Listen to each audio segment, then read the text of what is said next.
time to say goodbye to Edge of Eternities. How's everyone feeling about that? Ready for spoiler, man. Sling some spells. Sling some webs. Sling some spells. Lost track of which one. Which one has the Lotus Field in it? I don't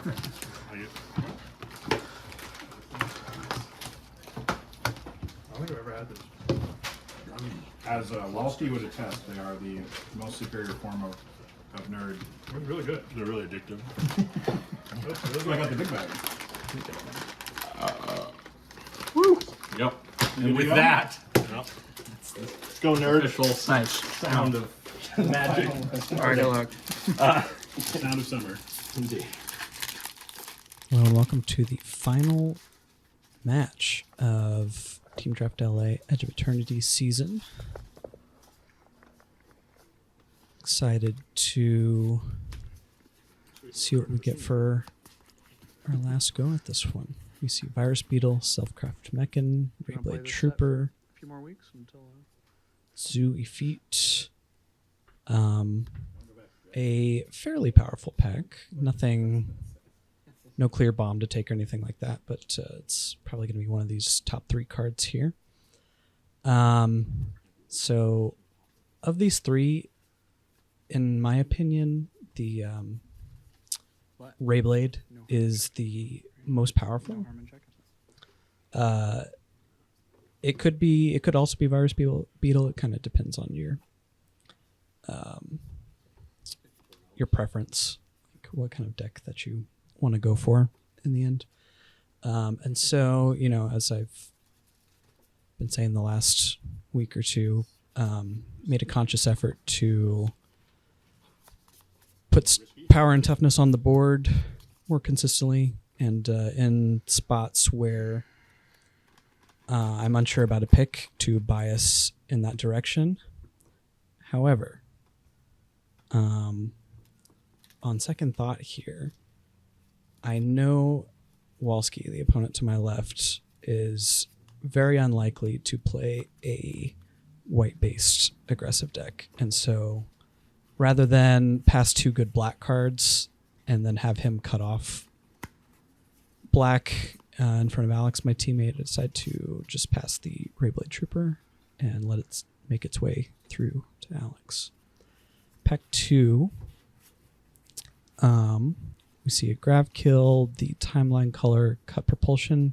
I've actually found Cut Propulsion to be fairly nice.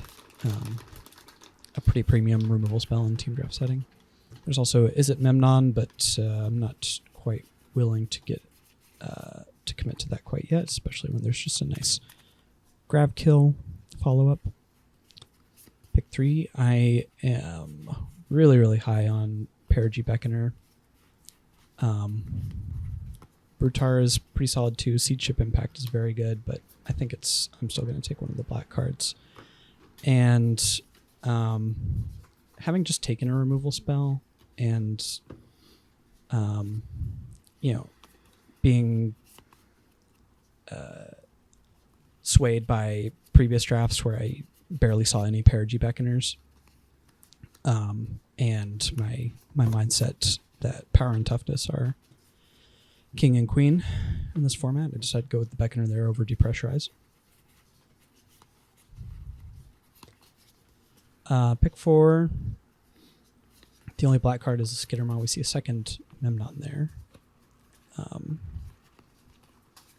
So maybe hoping that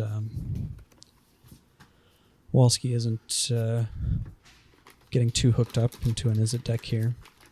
But, he could also, if that were the case, he could take invasive maneuvers and be perfectly happy as well. So I think I'm just going to go ahead and take it here. I do like Ice Cape Crasher, but not enough. It's, it's just like a decent 4-drop. It's not enough to branch out into green. This, however, the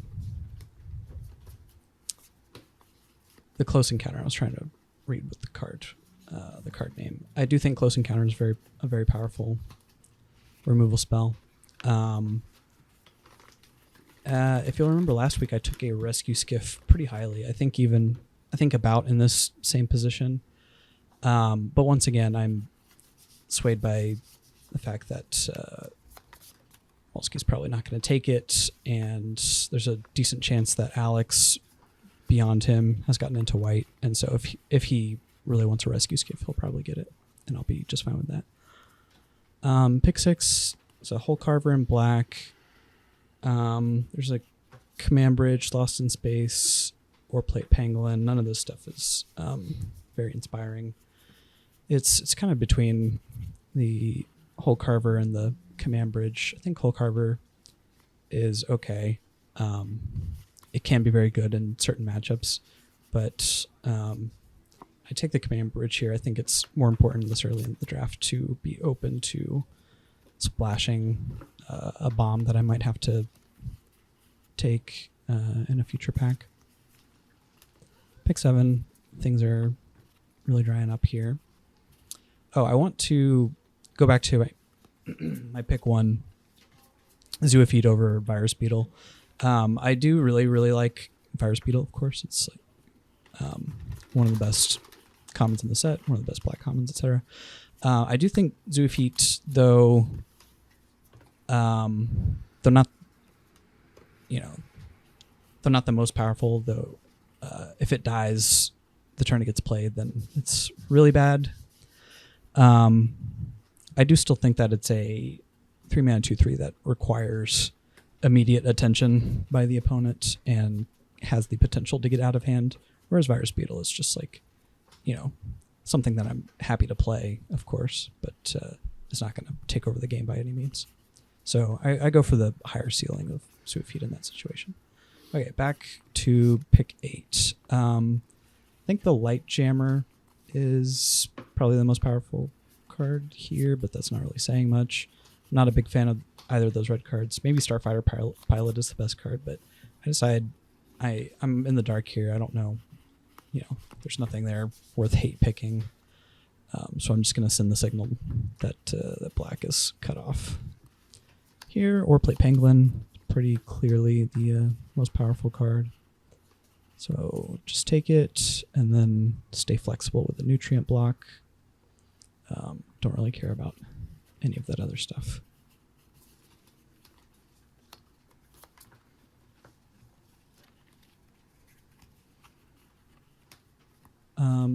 So yeah, at this point we are fairly certainly in black and likely in red, with possibilities of being green, and that's about it. Getting a bunch of unexciting stuff in the final picks here. A bunch of unexciting white stuff specifically.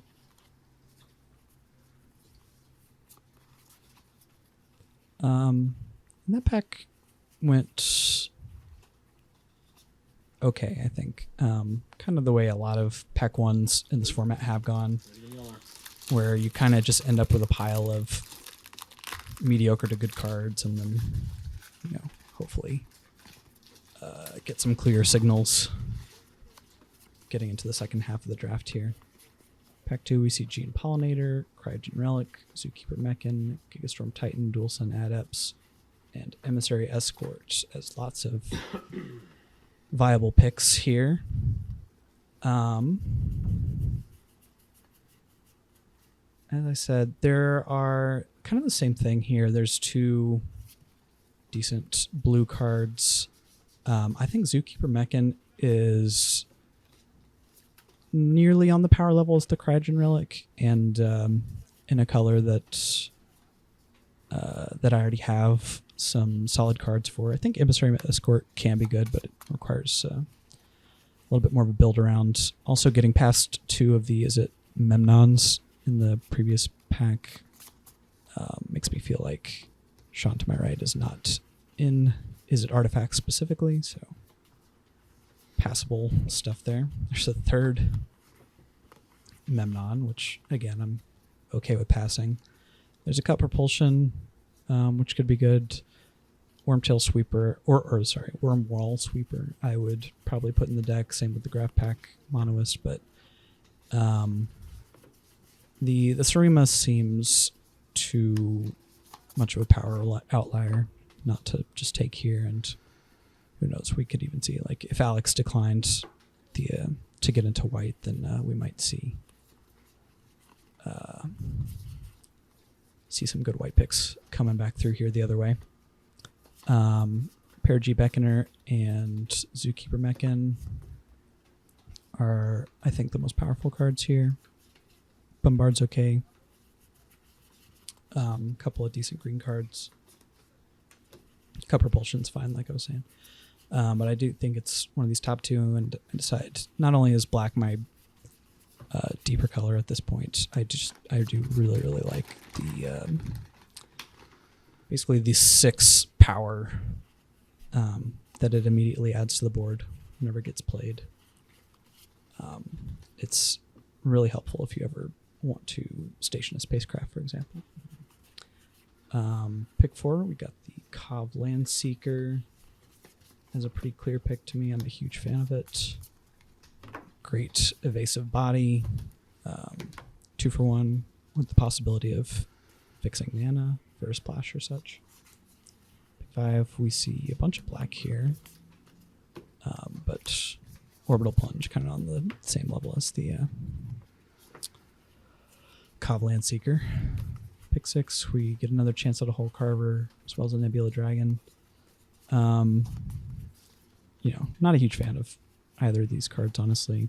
I understand that the Nebula Dragon can be powerful, and I have certainly put it into a lot of decks, and it's just never really impressed me.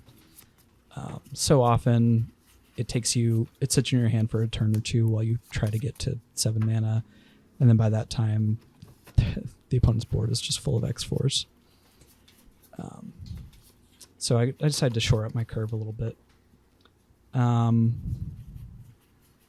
Here I'm, not too impressed by anything in this pack, and I'm, as I've said before, trying to be more open to playing some of these uncommon spacecraft that appear to be pretty weak on their face. So Debris Field Crusher, it's not going to be good in every matchup, but it can be good in some. And then a nice little Cup Propulsion on the wheel. My removal is looking very, very good at this point.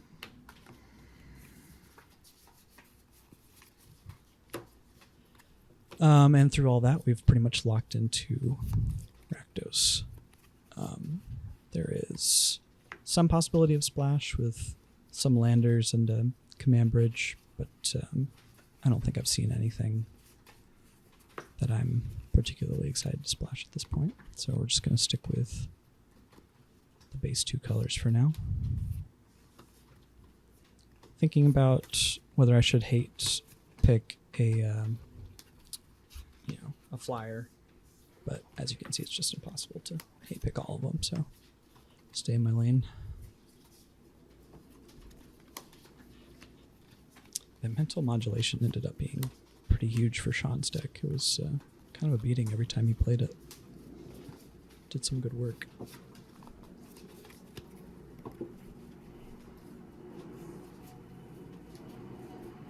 Yeah, taking a look here, just kind of red-black stuff.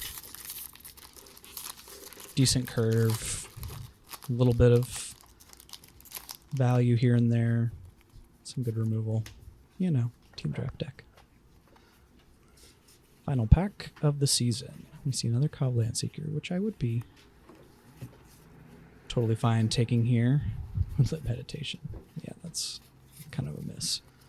There's a Plasma Bolt back there as well, but I think Umbral Call or Zealot is kind of exactly what I need, especially with the pair G Beckoners. Actually getting maybe some extra ETB value from something would be nice. Pick 2, there's Pinnacle Killship, Mechan Assembler, and a Starwinder. As well as Melted Moxite. I am a huge Melted Moxite fan, of course, but it doesn't seem as powerful as the other options available.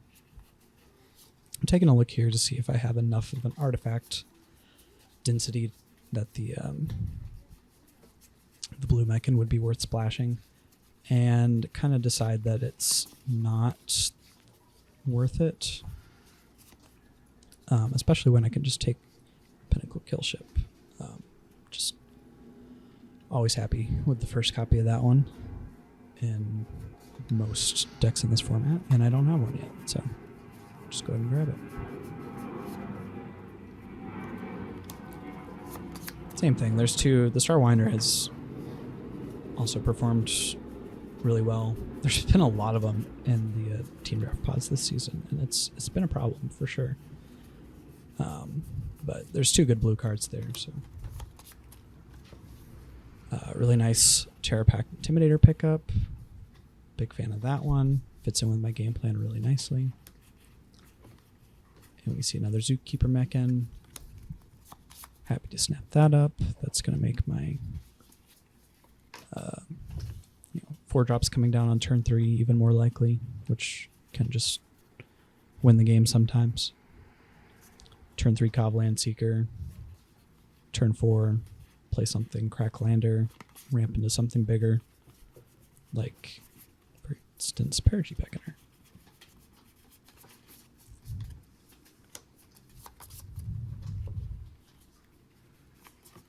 And I will play all of these Perigee Beckoners, even without the density of sack outlets that I might like. Here, I feel fairly confident that Walski's going to play the Mechanozoa if I pass it to him here, and so I consider hating it. But in the end, I decided that Grav Pack Mono is just going to be too good for me with triple Perigee Beckoner and such. So just go ahead and take that. And again, can't hate all of the random common 6 drops. So best just to take care of your own house, you know. Pretty nice little plasma bolt on the wheel here. Not passing too much notable.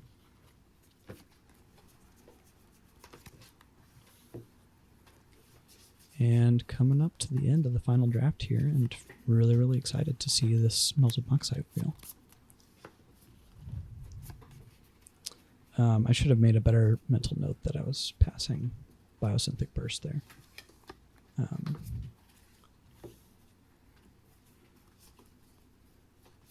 Best to warn my teammates of it whenever possible.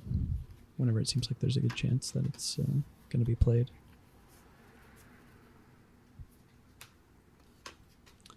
And wind down here, basically nothing. I'm just going to take another random 2-drop if I decide. But that's what I need if I need to be extra defensive or something. Excuse me. Take a Ruinous Rampage for the sideboard. Turns out I didn't need it because Mike on my team had all the artifact cards at the table. Walski seems like a bolt through the weft player, so I can just take that from him. And that's going to do it. Did we get there? So yeah, kind of the same feeling as at the end of Pack 2. It just filled out fairly nicely. Decent little Rakdos deck here, nothing to write home about. Yeah, the Debris Field Crusher got sided out. I played against a couple of green decks that it wasn't very good against. Here's Mike's awesome Izzet deck with the Gunship and Vestige. And here's Alex's heavy white-blue deck. Thank you so much for watching. Let me know what you think. Honored Main Captain fairly late. You know, literally like 3 or 4 cards left in the pack.